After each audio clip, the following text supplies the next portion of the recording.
Moving on to motion 77, equal pay, to be moved by UCU.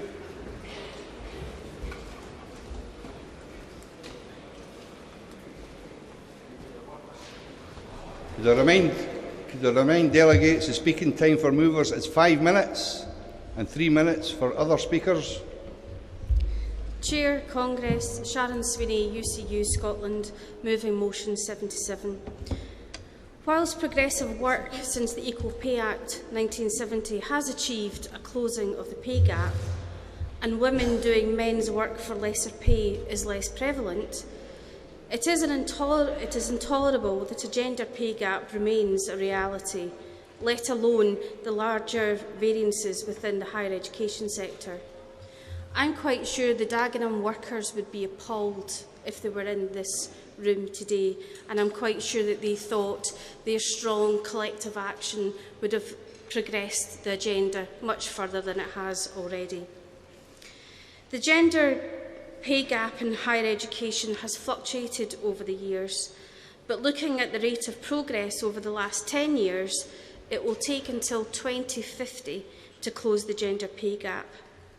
UCU recently conducted a study of the gender pay gap and developed a tool called Rate for the Job for members to compare their rate of pay, contrasting the figures for generic male-female genders. I was surprised to learn that a male doing my role would earn £1,000 more than I do, although my gap is much smaller than some. In higher education, the gender pay gap equates to a shortfall of £6,013 per year for each female academic. The Scottish Government election is an opportunity for parties to make equal pay a priority and for the electorate to pressure the parties for a response on their position. We can learn from the success of the Living Wage Employer campaign by calling for the establishment of an Equal Pay Employer campaign. It is imperative that governments accept this inequality as unacceptable, work to progress the agenda with employers, and legislate that there is one rate of pay for one role, regardless who executes the task. This action would also protect workers with other protected characteristics, thereby working towards a fully inclusive workplace. I move. Thank you. Can I have the delegate from Unite to second, and can I have an indication from the floor for speakers on this motion?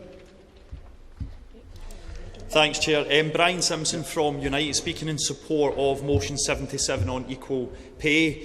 As my sister's already highlighted, research carried out by the Commission for Employment and Skills found that in more than 90% of all sectors across the country, women were paid less than men, on average 19% less for the same job. The worst offenders for gender pay discrimination were found in my sector, the finance sector, where women are paid up to 43% less than men. And this is not just about top management. This is about, we're talking about some of the lowest paid staff in the country, people that work in bank branches and call centres. Unite fully supports this motion put forward by UCU, particularly in calling upon the General Council to put pressure on the Scottish Government to make the gender pay gap a priority for the next Parliament. The introduction of compulsory equality impact assessments for employers of 250 or more is a step in the right direction, but Conference, I don't think it's far enough at all. We need to demand more to hold companies to account.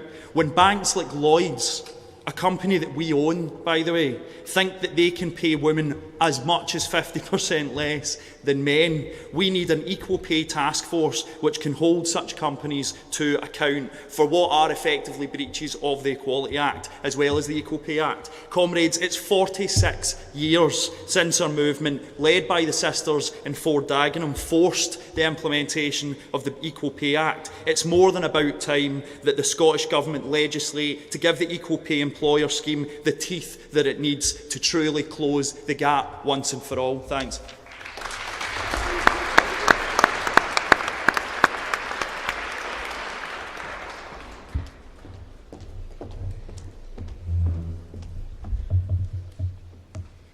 Good afternoon, President, Congress, Davina Rankin, Unison Scotland, supporting the motion 77. As previous speakers have highlighted, the pay gap is still very much alive today, despite the 1970 Equal Pay Act. As we approach its important anniversary, it's infuriating to note the lack of progress in ending the pay gap and the sloth-like speed at which governments across the UK are moving to close the gap. The fight to end the gender pay gap is, at its heart, the fight for workplace justice. It's about the basic right to be paid fairly for the work we do, regardless of our gender. While the motion highlights the 50th anniversary, I think it's important to briefly look back over the fight for equal pay. The fight for equal pay has long been part of the trade union movement, and the TUC first debated a resolution on equal pay way back in 1888. The response from Westminster was slow, and it took to 1944 for a Royal Commission on Equal Pay, which went on to warn, and I quote you directly, that paying women the same as men may prove disastrous in the long run, even to young and strong women, by heavily overtaxing their nervous and muscular energy. Times have changed, only slightly, and it is now illegal to advertise a job with different rates of pay for men and women, which in theory should have seen the end of the gender pay gap. Perhaps it is why that in 2015, Maria Miller, the chair of the Women and Equalities Committee at Westminster, said that for full-time workers, the gender pay gap for women under 40 has all but disappeared. To paraphrase that well-known saying, they are lies, damned lies and Tory spin. I sit on a joint employer and trade union national technical working group looking at the gender pay gap in higher education. In the last meeting, data was presented that showed that all lecturers were paid in the same pay grade, in effect a single rate for the job. However, when you look at the raw data, you can instantly see that male lecturers are grouped in the top quartile and women are clustered in the bottom quartile of the pay band, demonstrating that even where you have a single rate of pay for the job, that the gender pay gap still persists. So it is really important that we do not allow employers to hide behind woolly statements that mask the real implications of discretional bonuses, poor recruitment practices and employers' reluctance to allow flexible working for their workers. So in conclusion, we need real action on ending the pay gap and not just warm words of politicians. Please support. Thank you. We'll move to the vote. All those in favour, please show. Thank you. Against? Abstentions? That's carried. Motion 77. Now I'd like to call motion 78, Fair Work Impact Assessments, and can I have TSSA to move?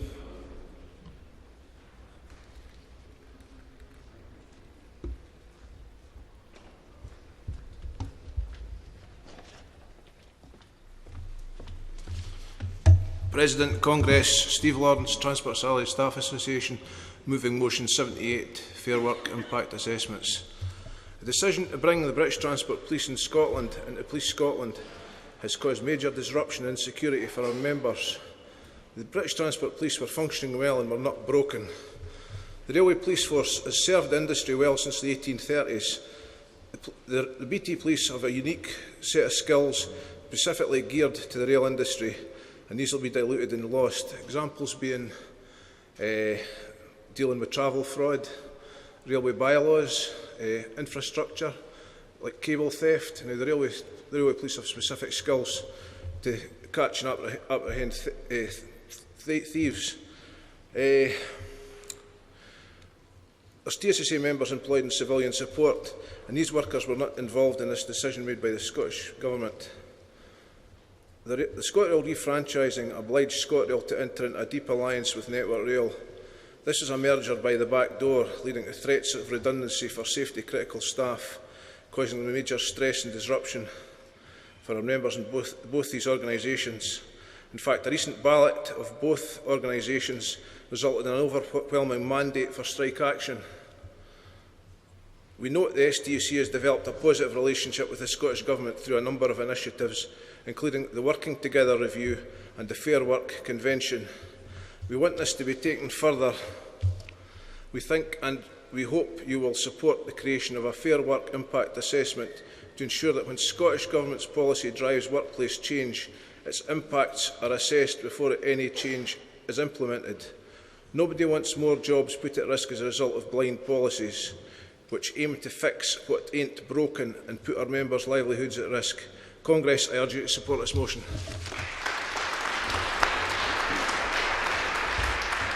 Thank you, Delegate. Do we have a seconder?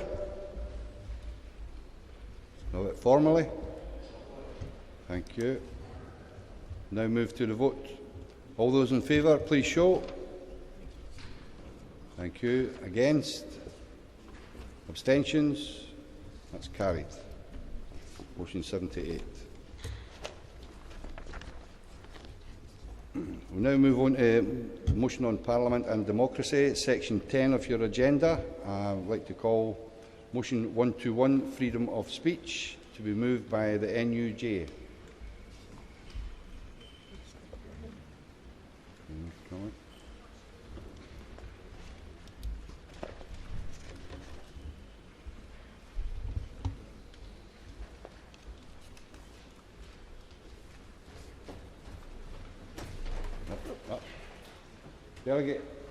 Delegate, Rossham's on the floor. You've ran past it.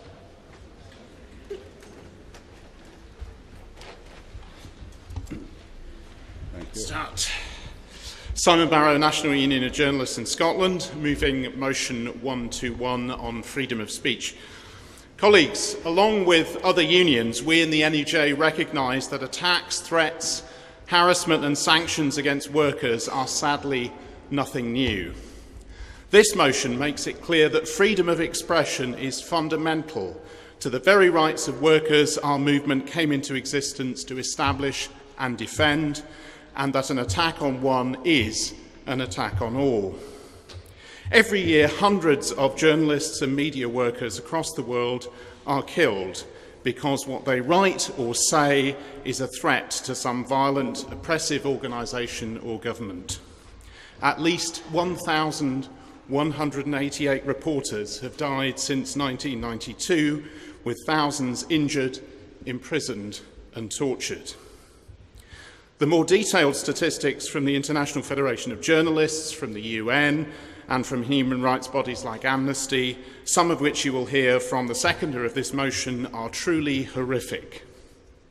Regrettably, as this resolution makes clear, otherwise well-intended anti-terrorism and anti-discrimination legislation is being used on our continent, Europe, in ways that further threaten free speech and expression.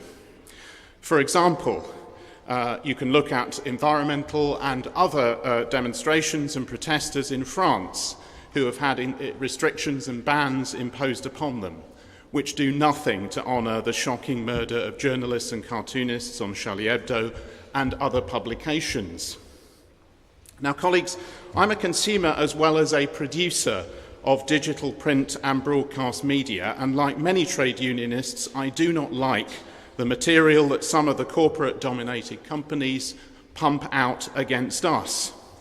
But we need to be absolutely clear that threats, repression and censorship have no role at all to play in changing the media landscape. Indeed, it's freedom of expression and action which is our most vital tool in seeking to assert the truth and to combat lies.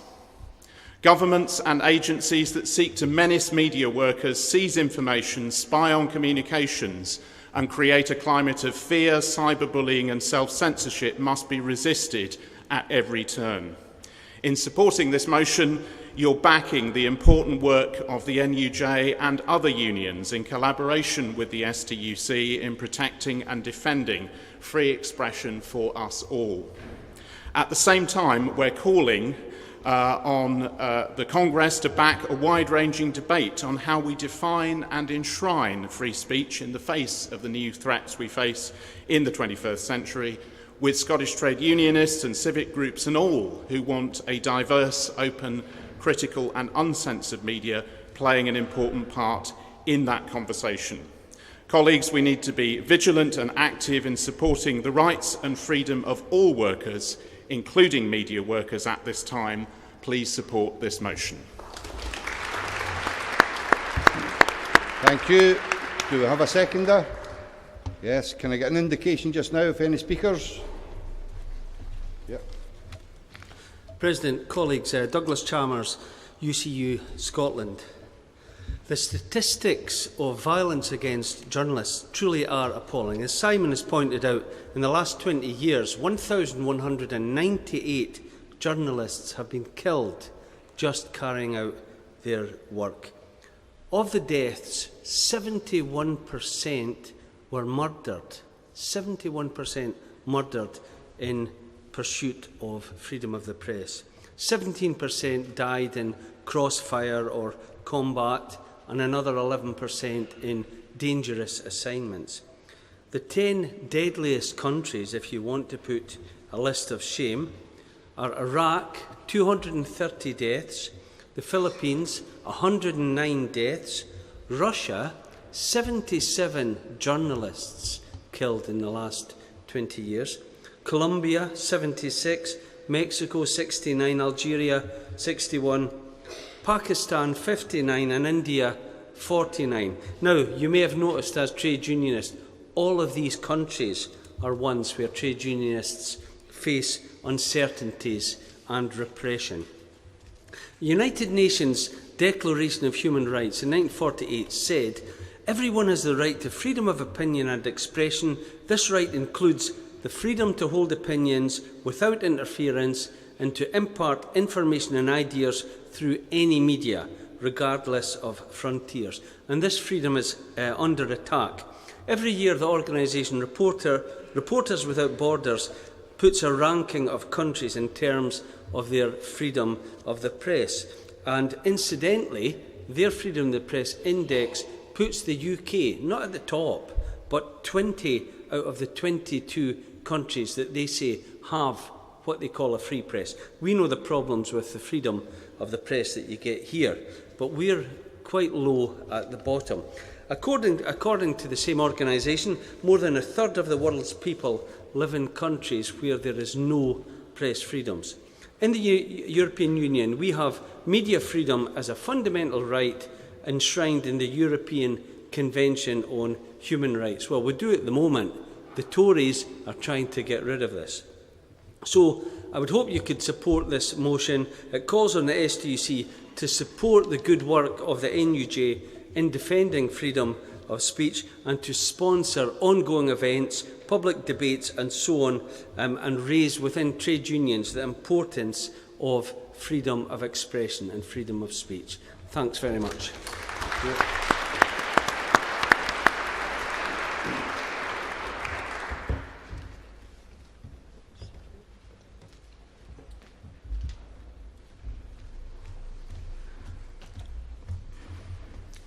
President, Congress, Andrew Brodie through Equity, supporting motion 121.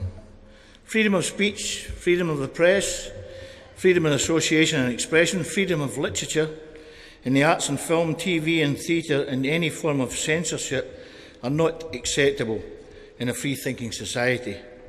Without these, we have no real democracy. Government's argument that in order to defeat terrorist threat and the threat to our children of those who would abuse them and harm them and take away their innocent childhood requires more monitoring. They say they require more monitoring of our internet use. This is a smokescreen and flies in the face of policies being more like a snooper's charter in the extreme. Given the fact that we lost several journalists in Paris, the Charlie Hebdo situation, makes it more important that freedom of the press is maintained in the UK. We, as trade unionists, must support our NUJ colleagues. Please support the motion.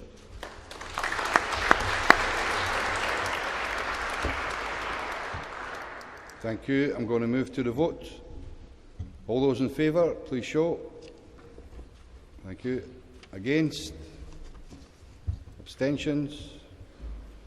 Motion 121, freedom of speech, is carried. Now call motion 122, proportional representation, to be moved by PCS. President, Congress, Lynn Henderson, Public and Commercial Services Union, moving motion 122. Well, the first thing I want to say is mandate my ass. Some people know what that is. That's a quote from the late, great Gil Scott-Heron in his classic 1981 song, B-Movie, crafted in response to the election of Ronald Reagan. In Britain, on the morning of the 8th of May 2015, many of us switched on the TV, radio or their Twitter feed to the same exclamation. Only 24% of the electorate voted for the Tories, and yet they have a majority government. Congress, with that weak majority, the Tories have stepped up their class war, unleashed on working people and our movement, whilst protecting their own interests in Panama, in the Parliament, in their private schools and their private lives of privilege. Sadly, 34% of people did not vote at all. That's more people than voted for the Tories, did not vote at all, and did not vote for any party. So the days when the mainstream parties could get 90% of the votes on an 80% turnout are long gone. Now the two main UK parties struggle to get two-thirds of the vote, two-thirds of a turnout. In 2014, Willie Sullivan, the Scottish director of the Electoral Reform Society, published a book entitled The Missing Scotland, Why Over 1 Million Scots Don't Vote. In it, he interviews working-class people across Scotland and asks them why they didn't vote.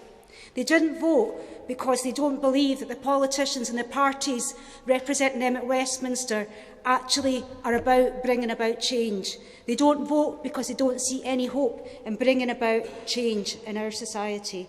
Too many feel their votes are wasted, that they're no longer represented. And why is that? The current system, first past the post, encourages Labour and the Tories to ignore safe areas and chase votes in the marginals. This has led to many now traditional Labour voting areas switching to the SNP, to Plaid Cymru and the Greens, or simply not voting. Even worse, some people have voted UKIP as a protest. PCS has supported proportional representation since 2008. We believe that PR is the key to opening up politics, inspiring people to vote and making sure that every vote counts in every part of the country. If all the votes were exactly proportional, you'd need to get 47,259 votes to win a seat, and yet the Tories only got 34,000 per seat. Labour had to get 40,000. However, it pales into comparison. 1.5 million people voted Green, and they get just one MP. The question of PR letting in UKIP has often been raised in this debate. We must be clear. We must defeat the politics of the far right. We must defeat it politically and systemically, not through maintaining flawed voting systems. Historically, first past the post has produced perverse results. In 1951, Labour won more votes but lost the election. In February 74, the Tories polled more votes but won fewer seats. And the whopping anomalies of 2015.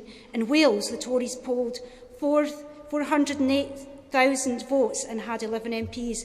In Scotland, they polled 434,000 votes and only got one MP. And here in Scotland, Labour won 24% of the vote and yet only got one MP.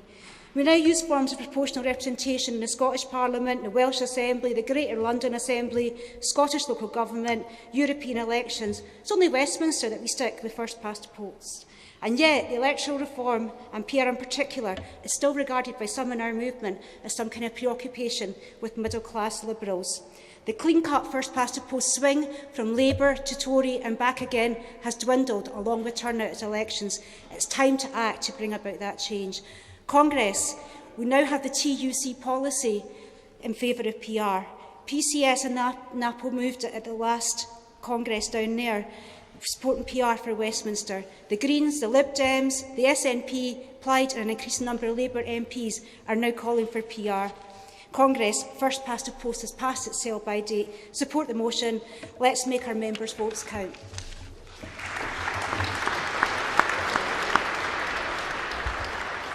Do we have a seconder? Okay.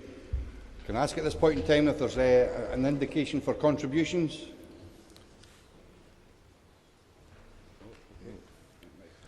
President Congress Mike Arnott, Dundee Trade Union Council, seconding motion 122.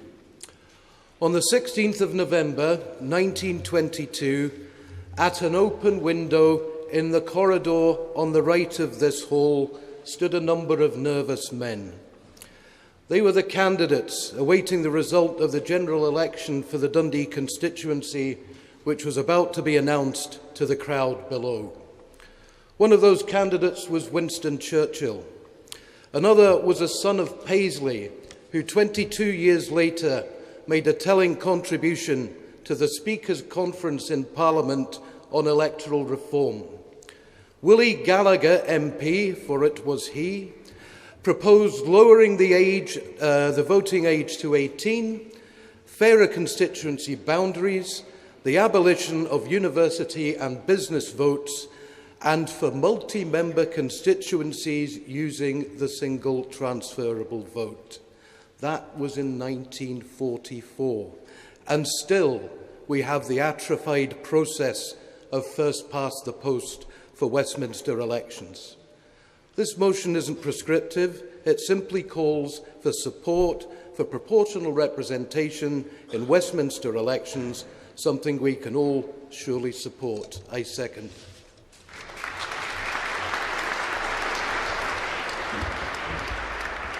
Now I'd like to ask Mike Kirby to speak on behalf of the General Council.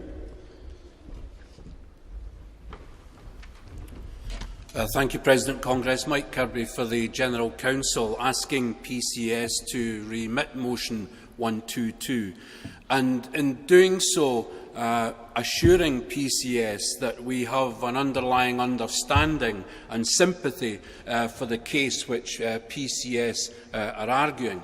However, the General Council recognises that there are a range of views in respect of both proportional representation itself and the best system to use, and a number of affiliates have yet to reach a view on that case.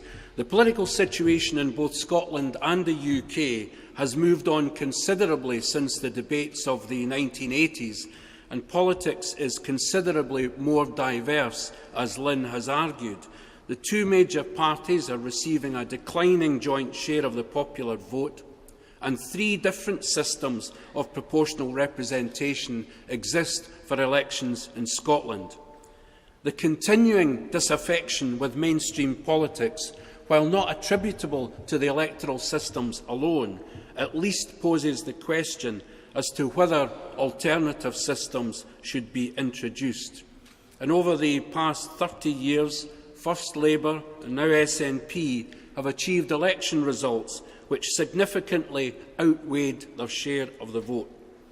Now, electoral systems cannot be divorced from the wider democratic context in which they operate. The introduction of STV for local government has created far more diverse local representation, but wider democratic reform, devolution of power to local government, effective means of empowering communities and the workers who deliver key services are key determinants of whether participation can be increased. Equally, more proportional systems cannot of themselves guarantee the creation of more diverse legislatures with fair representation for women and those from minority equality strands. This must be fought for, but a view about which electoral system is most amenable to creating a better representation is going to be a key part of that debate. Now, the question of whether first past the post should be abandoned also introduces questions of what should replace it. With three separate forms of PR in Scotland and the results of the forthcoming Scottish Parliament elections looming, the question of how proportional and effective the additional member voting system is will require to be analysed. The General Council recognises the content of the PCS motion, in particular the reference to the decision taken by that other TUC. But we respect that some affiliates still have to make decisions on this.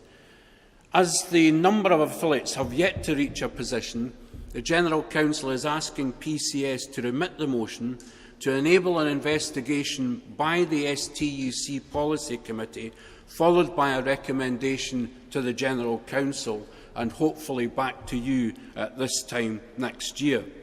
That process will include a consultation with affiliates on their current position vis-à-vis PR and future decision-making process that they will undertake, a consultation with political parties and civic society organisations on their attitude to first-past-the-post for Westminster, and the prepared form of PR for elections in Scotland.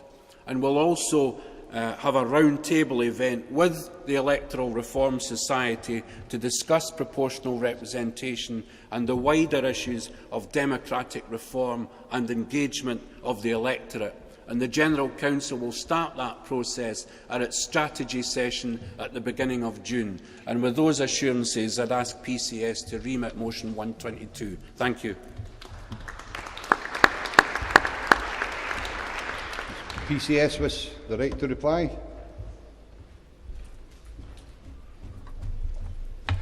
Very briefly, Congress, we accept the remitting the motion. I take it on very good faith that that statement actually takes the debate within this movement further than our motion was even suggesting. So I look forward to this not coming back as let's keep first past the post, that we're actually moving somewhere, and therefore PCS accepts the remittance. Thank you. Thank you very much for that, colleague. We'll now take motions on the economy, section 2 of the agenda.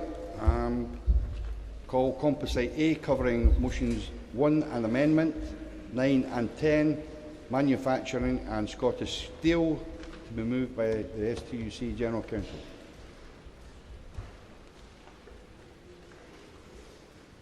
Pat Rafferty, moving Composite A on behalf of the General Council. Congress, the biggest challenge our country faces is the development of a strategic industrial strategy with manufacturing at its heart. The current policy of we can't do anything because of European trade and competition rules, and we must let companies stand or fall on the basis of their commercial viability, is an abdication of responsibility and the facts. The crisis engulfing the UK steel industry is the latest in a litany of painful examples which shows the hollowness of George Osborne's claim that he would set in motion a march of the makers.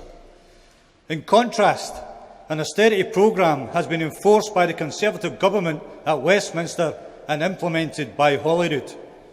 It's a strategy which has deprived Scotland's economy of investment in both the public services and private sector industries. Our movement is not opposed to trade. It is the lifeblood of the export sector and millions of jobs. In fact, Scotland's international exports totaled £27.5 billion in 2014.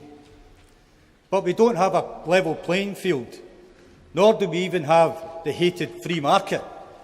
In reality, we have an internationally rigged market dictating what plants stay open or closed on our very own doorsteps. So, while Europe continues to deregulate and champions a free market in its own zone, countries like China are involved in subsidising and bailing out their production industries to the tune of tens of billions, while Scotland and across the UK, our governments sit back and say next to nothing. Well, Congress, we can and need to do something. Our movement has a duty to develop a manufacturing strategy as this composite outlines. We have a duty to the hundreds of thousands of workers in the manufacturing sector who in the past have been sacrificial lambs on the altar of neoliberalism. The facts are, Congress, that the Scottish Government may think they have an alternative, but it's ineffective and weak. The SNP's recent £70 million investment for the manufacturing sector, whilst welcome, doesn't go far enough and offers little detail on a number of key challenges such as supply chains, investments and skills. Congress, is it so wrong to consider all options to ensure the long-term viability of sectors of national importance? Is it so wrong to contemplate the state holding temporary or long-term stakes in industry? Of course not. We need immediate action because industrial production and construction has not recovered the ground lost in the global recession of 2008. Since 2000, the share of GDP accounted for by foundation industries has fallen by 21% across the OECD and by a staggering 43% in the United Kingdom. We must take proactive and immediate steps to rebalance our economy, beginning with manufacturing. Manufacturing employment 17 years ago stood at 320,000, while the latest statistics show it's contracted by 120,000 jobs since 1999. Manufacturing can be and is central to economic growth. There are success stories such as Alexander Dennis and Ferguson Shipbuilders, but such successes are not the norm because not enough support is given to businesses and particularly the SMEs in particular. Congress, we have an opportunity to address these challenges as the UK Government proposes to introduce an apprenticeship levy, which will go towards funding 3 million apprentices by 2020. There is a strong case for arguing that Scotland should be able to use these monies as it sees fit by increasing funds to areas of the economy such as manufacturing. If you look at Scotland's recent Modern Apprenticeship Employer Survey of 2,500 companies, you can see how the system reinforces the institutional bias towards low-paying sectors of the economy and does nothing to rebalance our country. Manufacturing, for example, represents only 8% of apprenticeships, in contrast with wholesale retail at 25%. We must fundamentally reorientate our national skills strategy, accompanied with supportive agencies to fund apprenticeship academies, working with private and public sector employers and trade unions in a coordinated fashion. The introduction of strategic sector forums can provide a framework for addressing supply chain, investment, productivity, skills levels and procurement issues, while providing a basis for negotiating wages. Delivering on these challenges is critical if Scotland is to achieve a balanced and integrated economy delivered by a highly skilled and well-paid workforce. The Scottish and UK governments must provide an institutional framework to ensure that companies and workers are properly supported to grow and expand and not thrown to the mercy of globalisation. Finally, Congress, as the composite outlines, we can and must fashion a modern manufacturing strategy predicated on celebrating the successes of tomorrow rather than the ghosts of our industrial past. Please support the composite.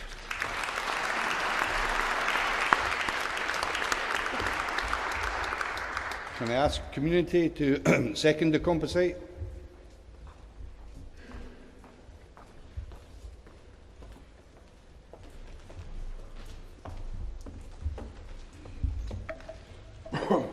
President, Congress, Derek Fearon, Community Union, proud to be supporting the General Council Composite A. Congress, I have been a steelworker my entire working life, but the last year has been the toughest I can recall.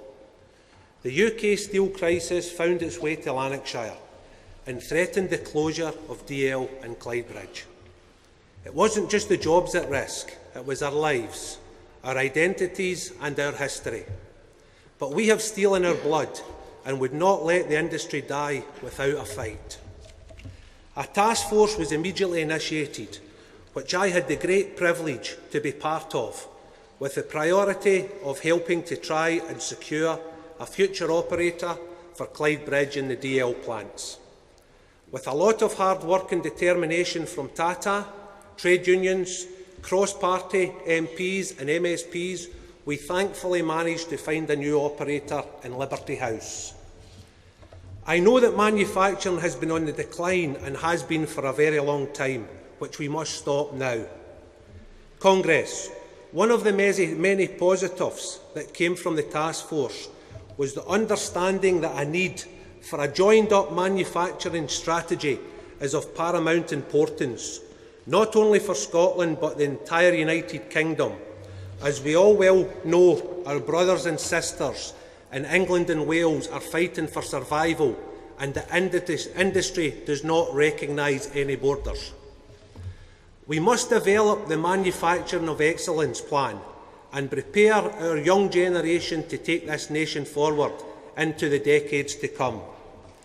Ahead of the Holyrood elections next month, we need all our elected representatives to stand squarely behind our remaining heavy industries if they are to stand a chance in the 21st century.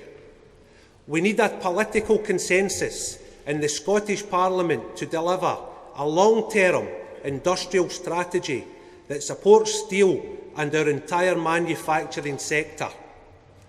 Congress, we must stop the demise of our once worldwide respected manufacturing industry. So therefore I quote the words of our First Minister when talking about the 2 steel plants. We shall leave no stone unturned. Colleagues, it's now our duty to leave no stone unturned in making sure we continue to push for this manufacturing of excellence programme and put Scotland back to the top of the pile. Quite simply, there is still quite a lot of hard work to be done, and Community Union stands ready to work constructively with the Scottish Government to get the job done. Stand up for steel, stand up for manufacturing. I support this motion. Congress, please support this motion.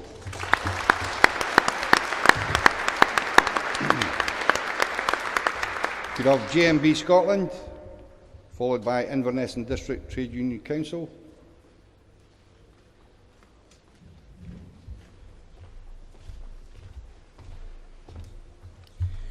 President, Conference, Congress. Francis McNeill, GMB Scotland, supporting Composite A manufacturing. GMB Scotland welcomes the General Council composite because of the general ratification of decline. Scottish manufacturing has been a tragedy for high-value jobs, skills, opportunities and working-class communities. The manufacturing is indeed a force for social cohesion, and with the presence of a strong, organised trade union, a driver for a fairer and more equal economy.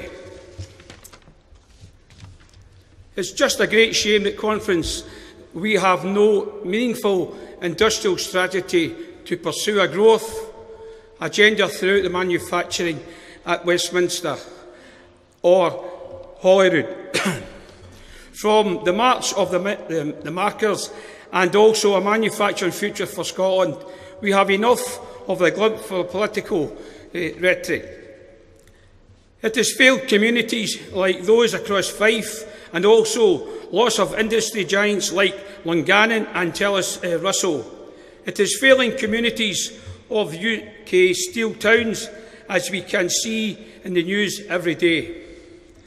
As the next wave of industry declines looms ahead, our government can seem to muster at this very most is a sticking plaster approach.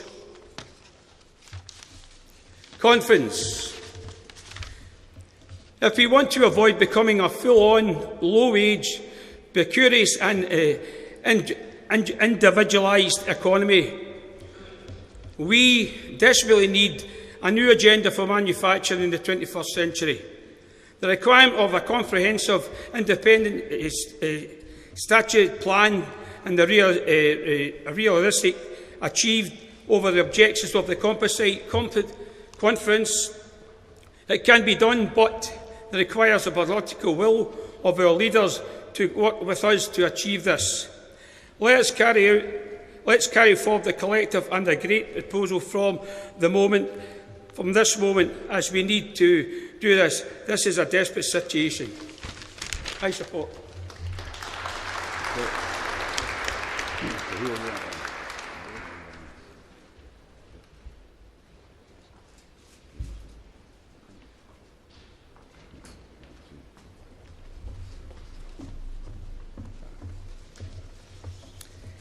Carol Ball, Unison, supporting Composite A. Congress, Unison is very pleased to support this motion.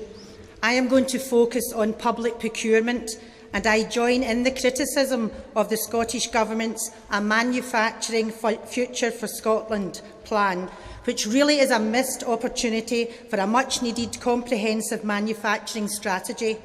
As part of such a strategy, we want to see a more effective use of procurement to deliver public priorities, including economic, social and environmental benefits locally and nationally.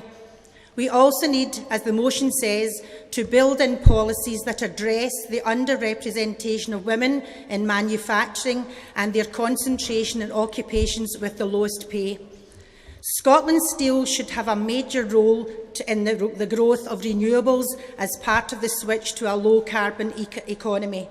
This should happen as part of an overall just transition plan for a sustainable economy that supports those employed in industries where jobs are changing or may go altogether. A coherent manufacturing strategy must include using procurement to support Scottish industry and supply chains, with community benefit clauses addressing areas including the use of apprentices, subcontracting opportunities, compliance with the sustainable procurement duty, and looking at whole life costs to help support local companies. And of course, the Scottish Government need to take a much more credible and far stronger line in procurement policy if they want their fine words against blacklisting and tax dodging to ensure companies involved in these are not given public contracts. Unison recently commissioned an opinion poll which showed overwhelmingly that the public does not want to see tax-dodging companies being allowed to benefit from the public pound. There is no reason why a system of labelling, such as Fair Tax Mark, can't be used to help assess whether a company is doing what all the rest of us have to do and paying its taxes. Aggressive tax avoidance should mean companies are banned from being eligible to bid. Let's also see public procurement used to extend the use of the living wage to everyone employed on public service contracts.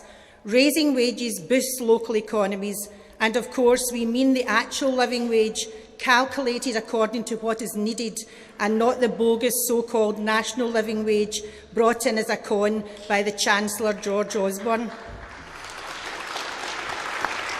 Congress, the time is long overdue for Scotland to have a strong manufacturing strategy with public procurement at its heart. The public sector leading by example, boosting the economy and actively delivering the type of contracts that supports a socially just Scotland. Please support. Is our Inverness and District Trade Union Congress in the hall? Yeah. He's no for Inverness. Delegate. He's no for Inverness. He's no for Inverness.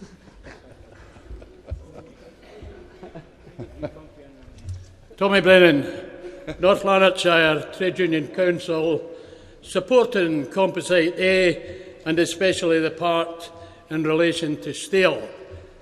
Chairman, first of all, I would like to congratulate the Action Group, which included our General Secretary here, our National Officer for Steel, Steve McCool, and their two conveners at DL and at Clyde Bridge.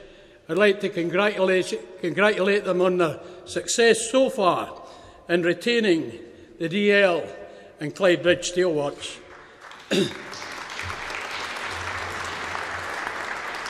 And we'd like to wish them every success in the future in obtaining investment especially in regard to an electric arc furnace for DL Works. Because if we do have an electric arc furnace at DL, then we would once again be a steelmaker in Scotland. We haven't made steel in Scotland since Ravenscraig closed.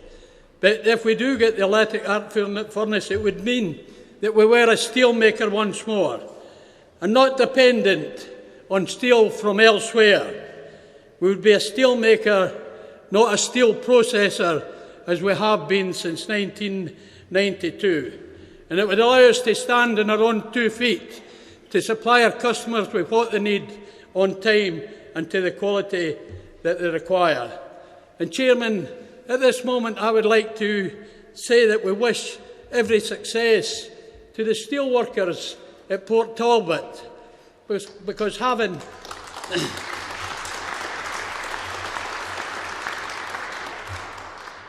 wore that T-shirt, we know exactly how they feel at the present moment. North Lanarkshire Trades Union Council supports the Composite and Nurses Conference to do likewise. Thank you.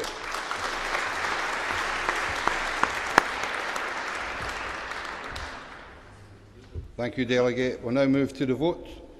All those in favour, please show. Any against? Any abstentions?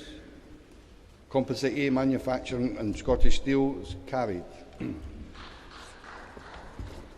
Congress are not proposing to take motion 11 on climate change and trade union action, or Composite E renewables and public ownership of wind power industry. These will be taken as a block debate later on the Congress agenda when there is sufficient time.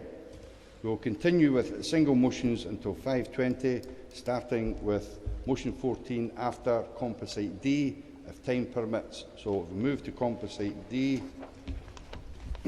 covering motions 4, 5, 6, 7 and 8, oil industry and oil price crisis, to be moved by Unite the Union.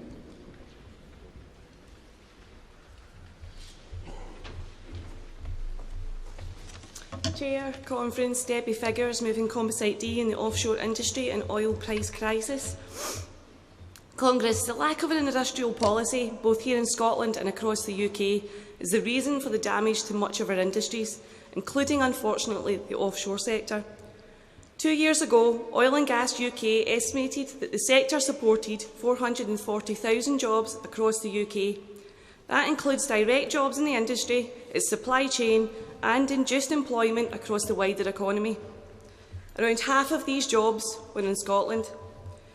By September 2015, as oil prices tumbled, the industry estimates that 65,000 jobs have been lost.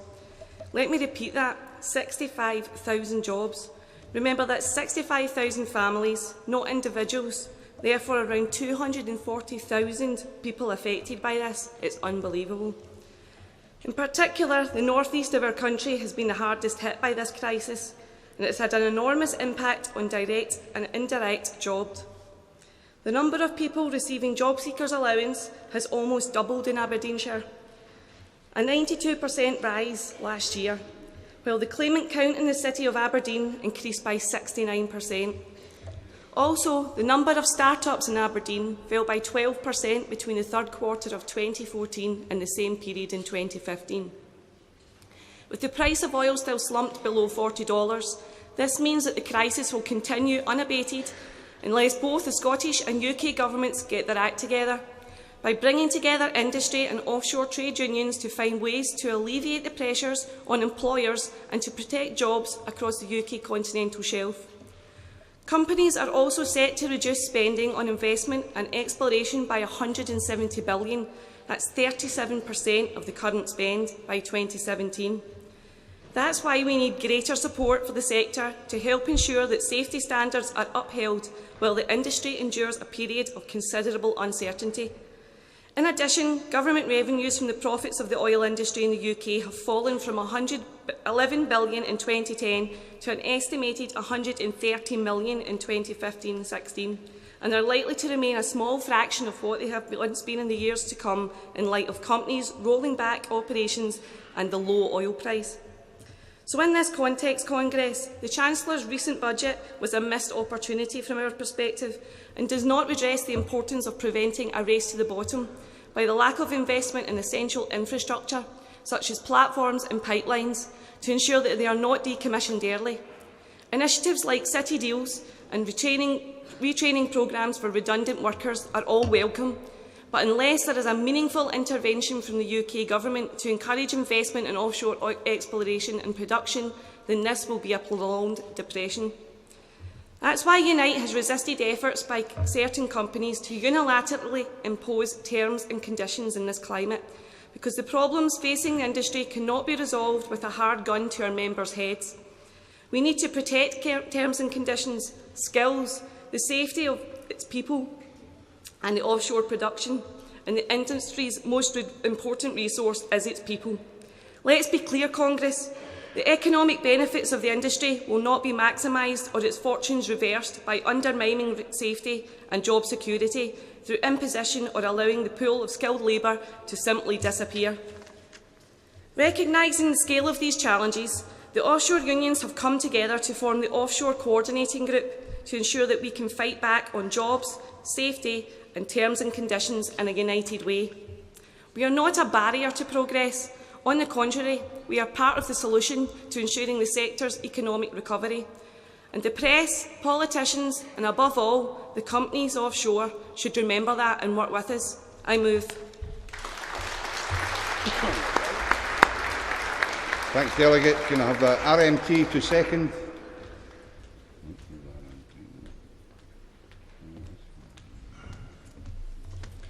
President, Congress, I'm not going to repeat the words of our previous speaker. I think she's covered everything admirably. And just to put it in a context, I just got a phone call there now, another 240 to go tomorrow at Aker Solutions. And that is how it's going up there. Colleagues, this motion is important for all the reasons previously mentioned and is worthy of support on that basis alone. But there's another far more important reason to support it. I speak to you as an offshore worker who was one of the 12,000 plus workers who were made redundant during a comparable downturn in 1986. Everything that we're seeing in the offshore sector today was played out in 1986, everything. And in just 2 short summers, 1988, the Piper Alpha blew apart and took 167 men with it. We cannot, must not, allow this industry to make the same mistakes again. Casualisation, long hours, a demoralised workforce, living and working under the threat, constant threat, of attacks under terms and conditions, and the ever-present threat of redundancy is not, absolutely not, the way to run a major accident hazard industry like the oil and gas sector. It wasn't the way to run it in 1986, and it took the deaths of 167 men to prove that. We must not, we cannot allow the industry to make those same mistakes again. It is not the way to run the industry today, and we support this motion and support the OCG in our efforts to fight what is a real battle in the offshore oil and gas sector today. Thousands upon thousands of families living in fear daily with what's coming their way. Support the motion, colleagues. To call on Nautilus International, followed by the British Airline Pilots Association, then Paisley and District Trade Union Council. Thank you, President. Guy Leach, Nautilus International supporting Composite D. Colleagues, you may all be enjoying the effects of plummeting prices of petrol, but please spare the thought for the workers who are paying a high price for the downturn in global oil markets. Since the oil price went into free fall over a year ago, we have seen an estimated 65,000 job losses. Some say it's even higher than that, and savage attacks on pay and conditions of workers in this sector. In recent weeks alone, we have had companies turning round to us seeking 20% pay cuts and bigger increases in working time. We have members telling us how their jobs are being filled by seafarers from other parts of the world who are paid a fraction of their wages. This vital industry is seeing a decline in skills and experience bleeding away almost unnoticed. Whilst one can argue that the stark figures showing the scale of reduction in oil prices, the impact has been felt stronger in the UK than any other offshore sector around the world. Why? Well, the North Sea is a mature sector with ageing infrastructure and diminishing reserves. It costs more to get the oil out here.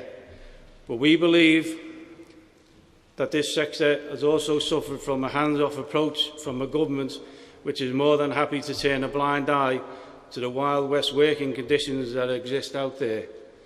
In contrast to the progressive measures taken in Norway, Westminster has been failed to lift a hand to prevent jobs hemorrhaging, hemorrhaging away on a hard-won working conditions being ripped up by employers. UK seafarers are especially exposed to these pressures and are being increasingly excluded from the North Sea by employers using gaps in employment legislation to employ foreign crews on rates well below the UK minimum wage. Our members serve on board a wide range of specialist ships, including platform support vessels, emergency response and rescue vessels, dive support vessels and anchor handlers.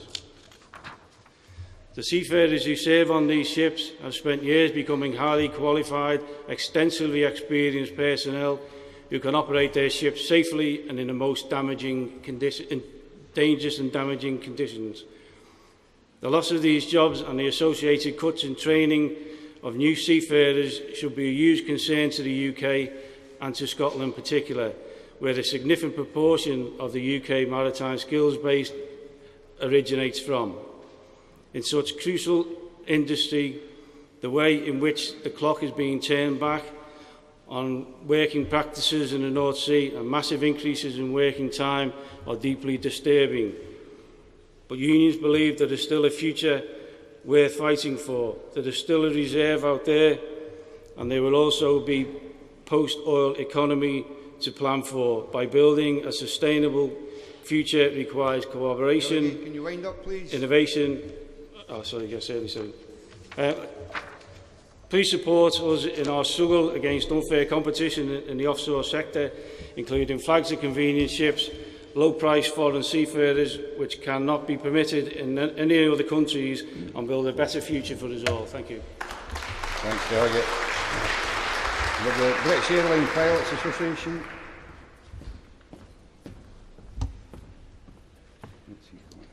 President, Congress, Mick Braid, National Officer, BALPA, the British Airline Pilots Association. I'll try and be brief, President. I'll also try and bring a little bit of a different perspective to the debate rather than go round and round in circles and cover old ground. I'm delighted to be speaking in favour and supporting Composite D. I want to mention specifically the helicopter operators who cover the North Sea, and our members in BALPA, who are the helicopter pilots. We've seen the main helicopter operators adopt an opportunistic assault on pilots' terms and conditions of employment. We've seen pay freezes. We've seen nothing short of savage cutbacks. We've seen enforced redundancies. And the latest round of cutbacks, we will see North Sea helicopter pilots facing, amongst other things, dramatic pay cuts, mandatory and permanent part-time working forced upon them. We'll see the abolition of hard-fought-for pay and allowances, and a potential additional round of enforced pilot redundancies. If we're not careful, we'll see ourselves presiding over a developing culture of fear that will take at least a lifetime to break down and destroy. We're also seeing a developing culture of a race to the bottom in terms of wages, in terms of terms and conditions of employment, but worryingly, desperately worrying, we're seeing a race to the bottom in terms of flight safety. We, as trade unionists, cannot stand idly by whilst all of that and more goes on. I urge you all, please, talk the talk by all means, but importantly, walk the walk with us. Please support the newly established Offshore Coordinating Group. Please support Composite D. I support it. Now, Paisley and District TUC.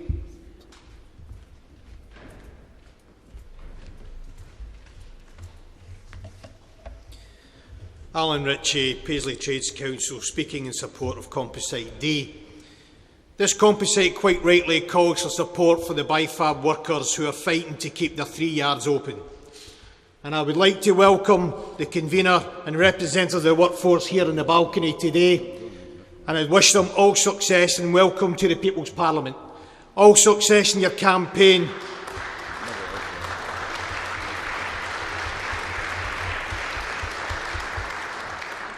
All success in your campaign in keeping these yards open. But before I start, they've asked me to thank the Unite Trade Union, the Scottish Regional Secretary Gary Smith and the Regional Committee of the GMB for their support in their campaign. I would like to bring Congress up to date with the situation in BIFAB. Last year, the company informed the trade unions they were in for 4 contracts. If they were unsuccessful, the future of workforce would be in jeopardy. The first one of these contracts was a Maersk Kilzeen to be based 145 kilometres off Aberdeen, had been given a 70% tax incentive from the Westminster Government. This contract went to Singapore.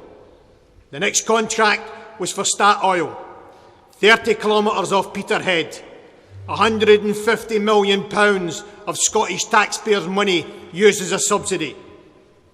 We knew that the Spanish government was active in securing this contract. The trade unions held meetings with MSPs, First Minister Nicola Sturgeon, the Minister Fergus Ewing and Scottish Enterprise. And this contract went to Spain. Time was running out on the other 2 contracts, which is due in 2016. But the possibility the workforce would be paid off by then. The trade unions were aware that BIFAB had won a small contract but not due till 2016. And so the trade unions met a director, persuaded his company to bring forward that contract to keep the workforce employed. And the contract was placed in 2015. 2 yards were mothballed, and these contracts now run out in 8 weeks. The HR1 for redundancy was issued to the workforce 2 weeks ago. The plight of redundancy has been hanging over the workforce and their families. I can inform Congress that the trade unions have been discussing with local management over the last few weeks, and major progress has been made on the second last contract. On the basis of this, the HR1 notice of redundancy will be lifted as from this week. Our estimation is the workforce will double over the next 4 months. The company is also one of 2 companies in for the Beatrice contract to be announced in May. If they are successful, the workforce will double again. This will create real craft apprenticeships for the young people in Fife. Congress, this is trade unions in action, working with their members in the community and the people of Scotland. And could I say to the Tories in Westminster, instead of bringing laws in to shackle the trade union movement, work with us. Take a leaf out of our book. Get involved to securing industries for Scotland. The Westminster Government is bereft of any industrial policy. Only today, another announcement of a closure. Phoenix, Caird and Falkirk, where 121 members of the GMB are facing redundancy. We are witnessing the creeping paralysis of government policy, of closure after closure, redundancy after redundancy. Whether it is in the steel industry, the manufacturing industry, or the oil industry. The oil industry, for example, if we had set up an oil fund, same as Norway, we could have cushioned the industry. Instead, we see attack on workers' wages and conditions by the oil companies. Delegate, can you wind up, please? Yep. Finally, Mr Chairman, Paisley Trades Council agrees that with the GMB policy there should be no more tax incentives for these oil companies. That the only way they can be done is to agree trade union agreements and protect workers' wages and conditions. While the directors are paid millions a year, only last week one of the company directors wanted a 20% increase in that. Delegate, wind up. Will you finish now, please? Sorry. I ask Congress to support this motion. Thank you. Thank you.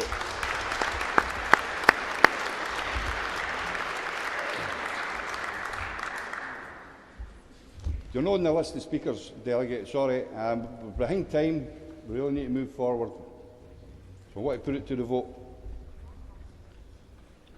All those in favour, please show. Thank you. Against? Abstentions? Thank you. Composite D, oil industry, is carried. We'll now move to motion 14, land reform. That's to be moved by North Lanarkshire Trade Union Council.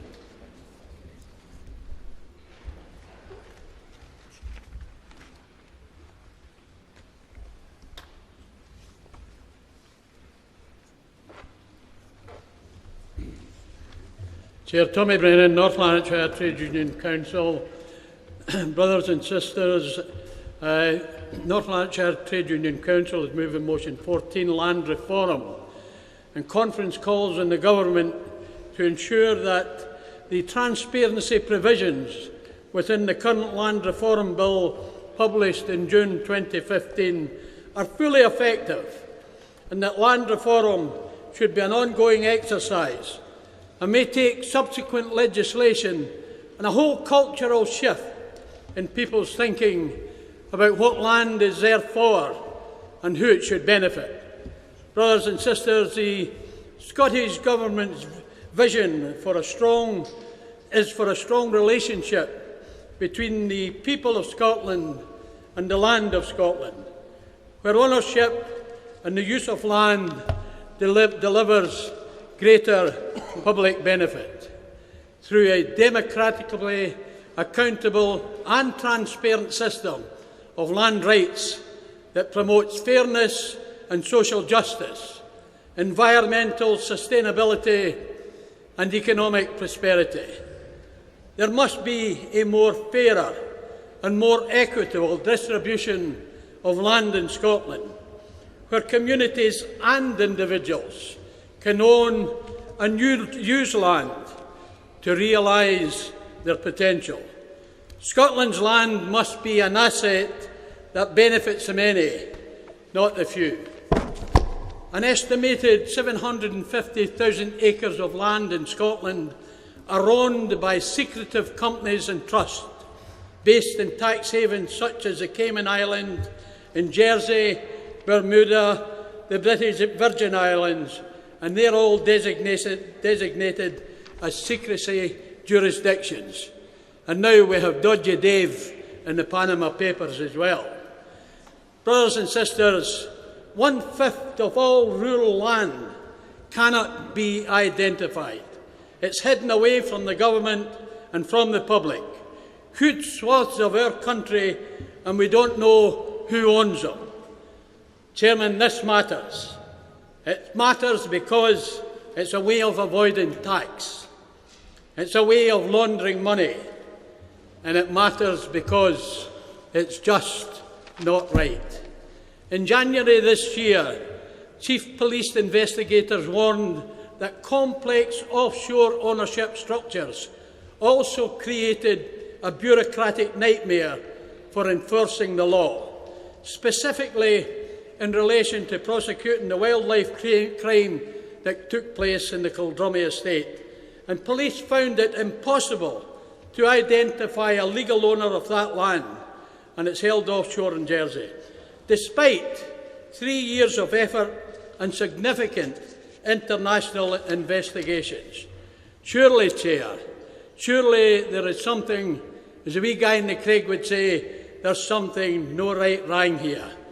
When after 3 years investigation, the police cannot identify a legal owner of the land to prosecute when a crime has taken place, there certainly is something no right wrong.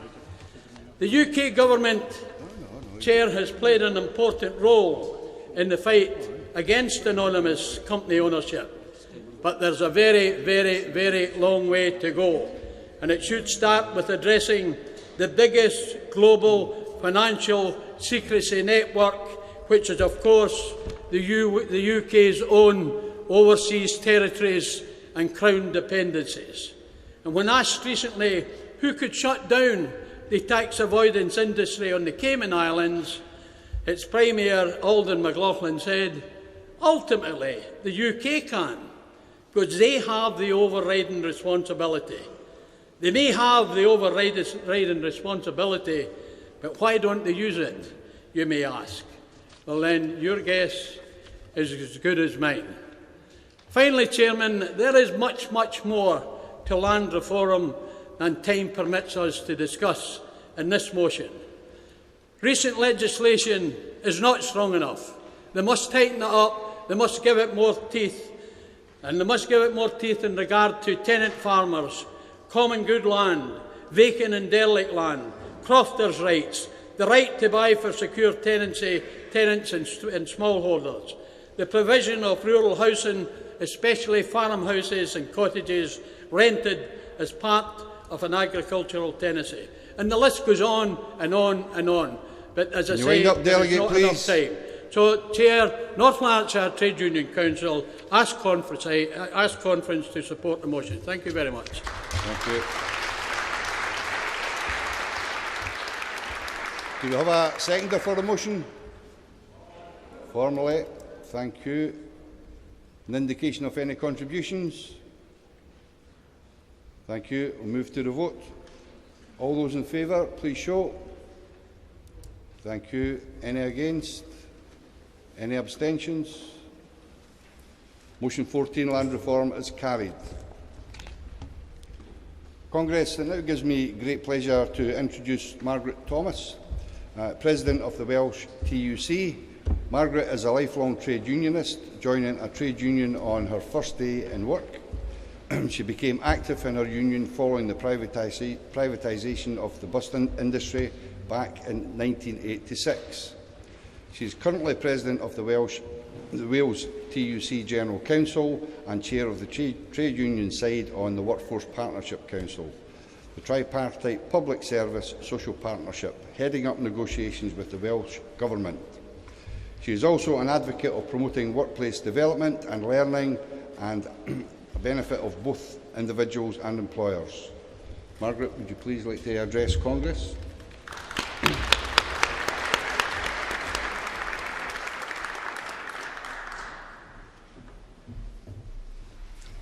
Friends, thank you for your warm welcome, and I'm so pleased to see so many of you staying in the room, seeing as I'm the last one to speak on your first day. It's a privilege to offer you fraternal greetings on behalf of the Wales TUC as you come together to tackle the issues that matter most to you and to your members. The decisions that we make and the causes we fight change lives and sets the Labour movement apart as the greatest force for social justice. The principles that unite our work are plain to see whenever we meet.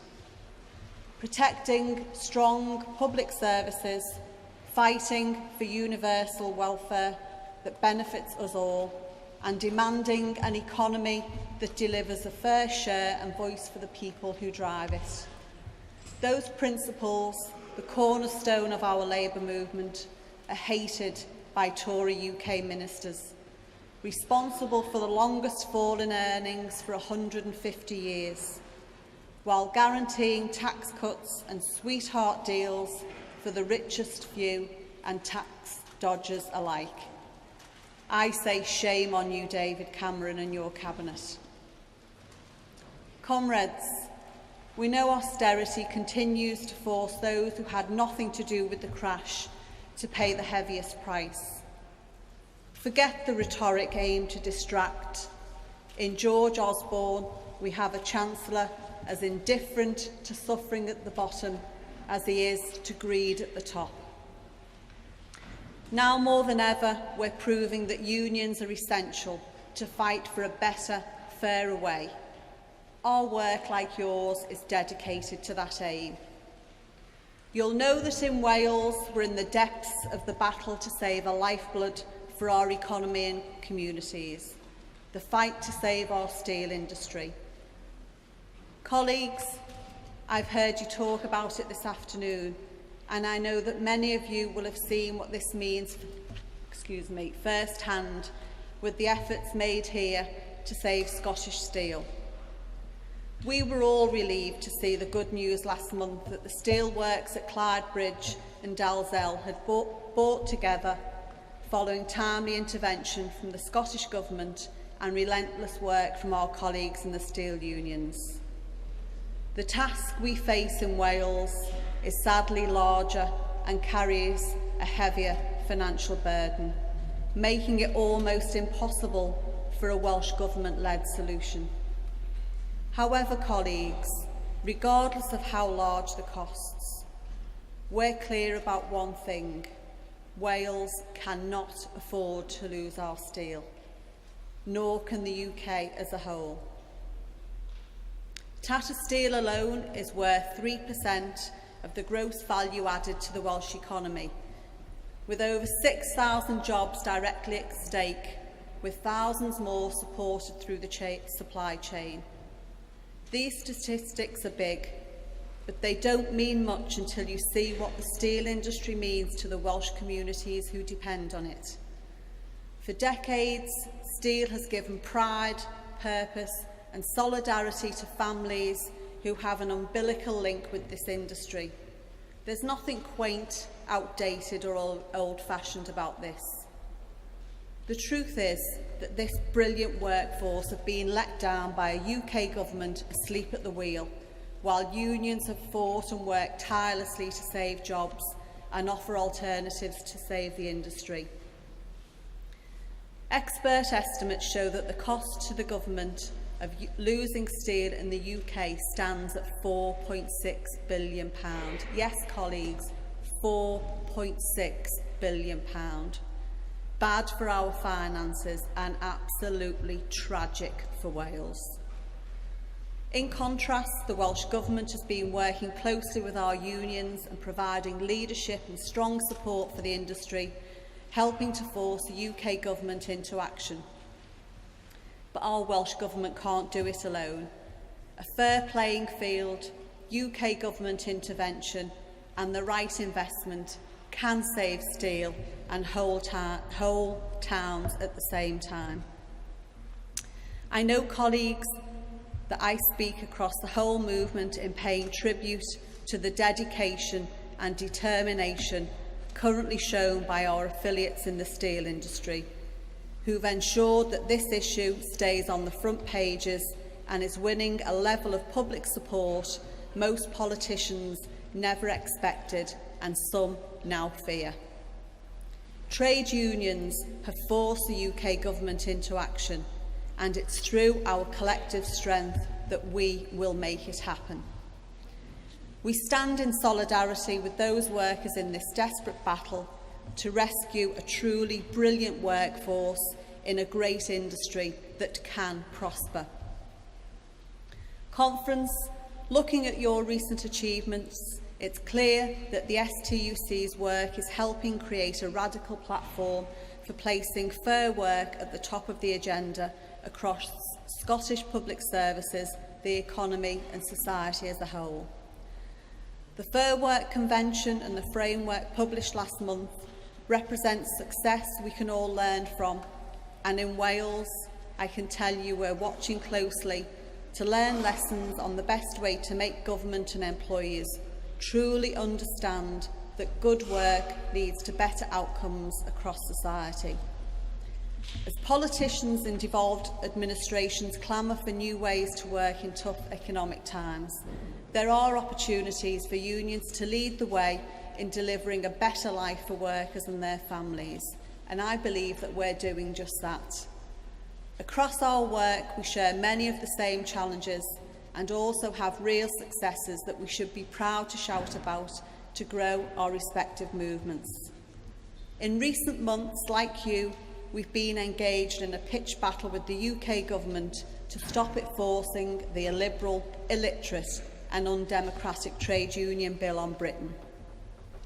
We've had strong and consistent support from the Welsh Labour Government and in particular from our First Minister, Caird Jones. We've also gained the support of Plaid Cymru and the Welsh Liberal Democrats with massive Welsh Assembly votes against the bill.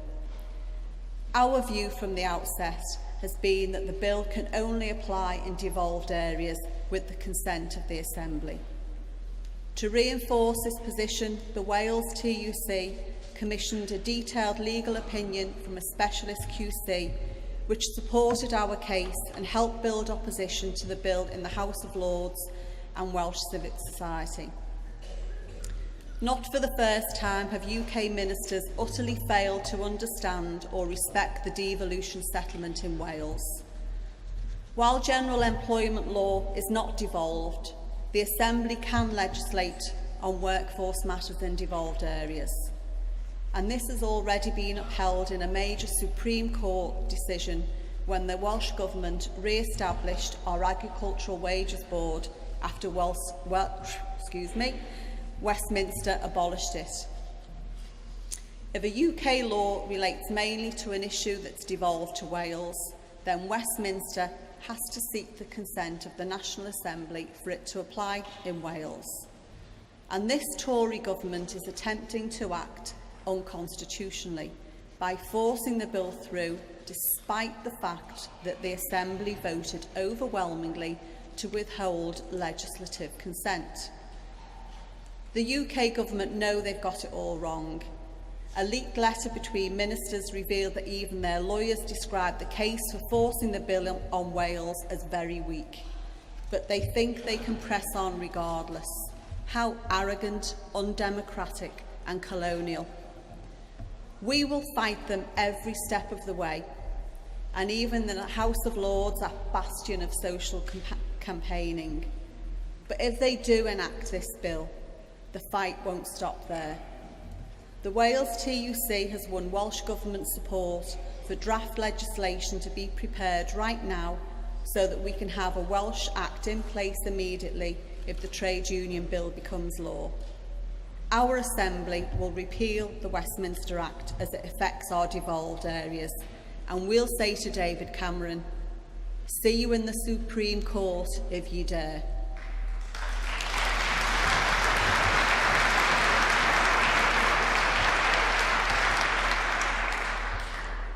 We won in the Supreme Court before in respect of our Agricultural Wages Board, and we're determined that we will win again. We will stand up for workers' rights, for our Welsh social partnership and for rights as a devolved nation. As well as the fight to protect against these attacks, Wales TUC has also gone on the front foot with campaigns aimed at creating a fairer economy that reverses the decline of some of our most deprived communities, and I heard you debate this earlier this afternoon. Wales now has the power to regulate on procurement, meaning that we can place radical demands on how the public sector buys its goods and services, ensuring that we tackle poverty and disadvantage through public contracts.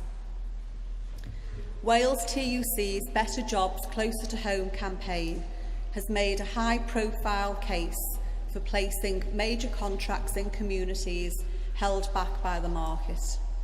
Many of them within our coalfield valley communities where unemployment is consistently above the Wales average and sadly life expectancy consistently below it.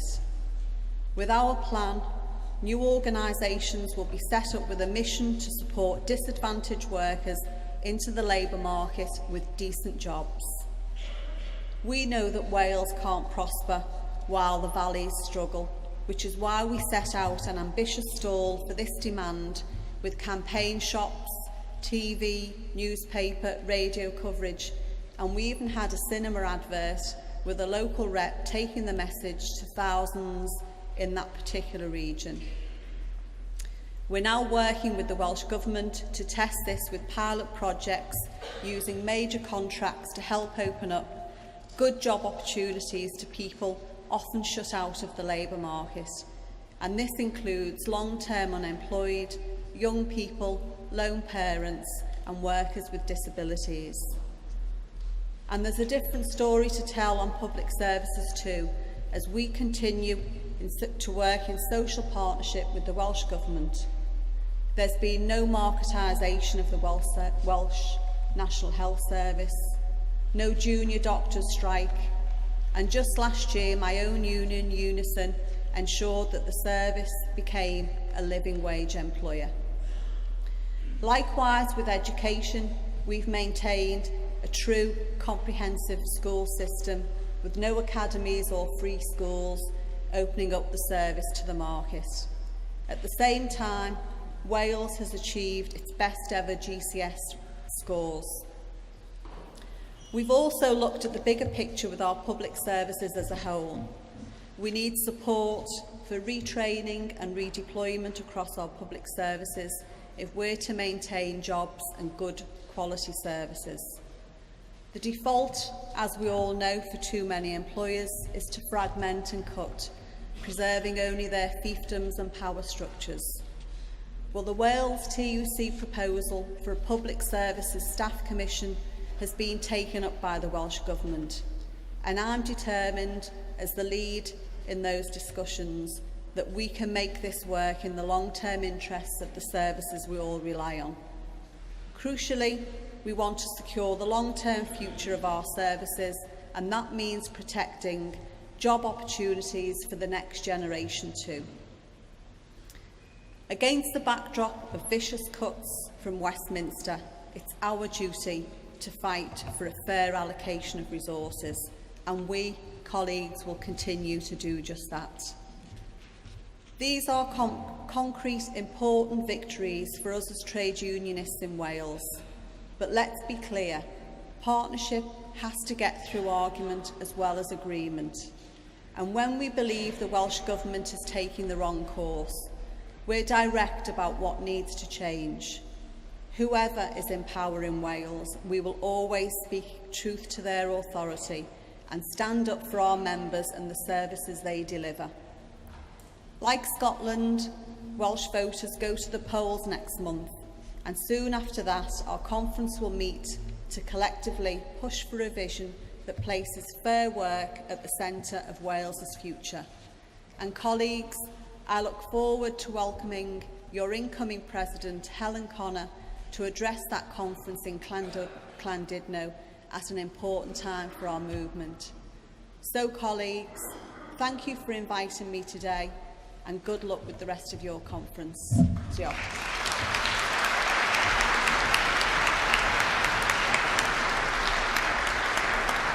Margaret, can I, on behalf of the Congress, thank you very much for your address and ask you to accept this gift as a token of our appreciation. Thank you.